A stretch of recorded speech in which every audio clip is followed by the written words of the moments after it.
रात को आसमान में अपने चमगादड़ उड़ते हुए तो देखे ही होंगे। आसमान में उड़ने वाला चमगादड़ एक स्तनधारी प्राणी है। चमगादड़ को अक्सर अपने बिजली के तारों पर, बिल्डिंग के छतों, खंडहरों में या पेड़ों पर उल्टे लटकते हुए तो देखा ही होगा। इनकी सबसे बड़ी अनोखी बात इनका ये उल्टे लटकना ही है।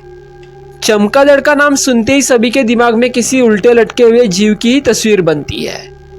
लेकिन क्या आपने कभी सोचा है कि ये हमेशा उल्टे ही क्यों लटके रहते हैं?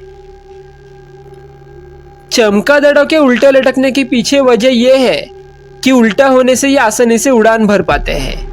दरअसल चमगादड़ बाकी पक्षियों की तरह जमीन से उड़ान नहीं भर पाते हैं।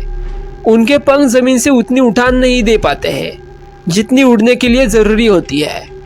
इसके अलावा उनके पिछले पैर छोटे और अविकसित होते हैं, जिस वजह से वो दौड़कर भी गति नहीं पकड़ सकते हैं।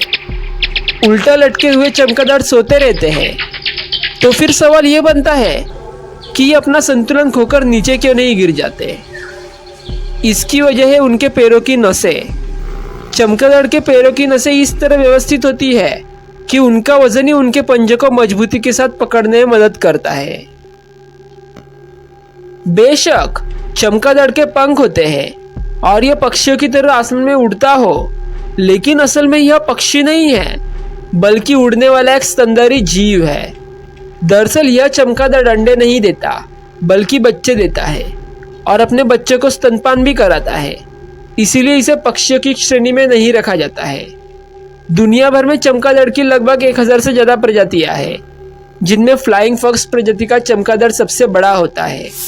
फ्लाइंग फॉक्स चमगादड़ के शरीर की लंबाई 40 सेंटीमीटर तक होती है। कुछ चमगादड़ दूसरे जानवरों का खून पीकर जिंदा रहते हैं।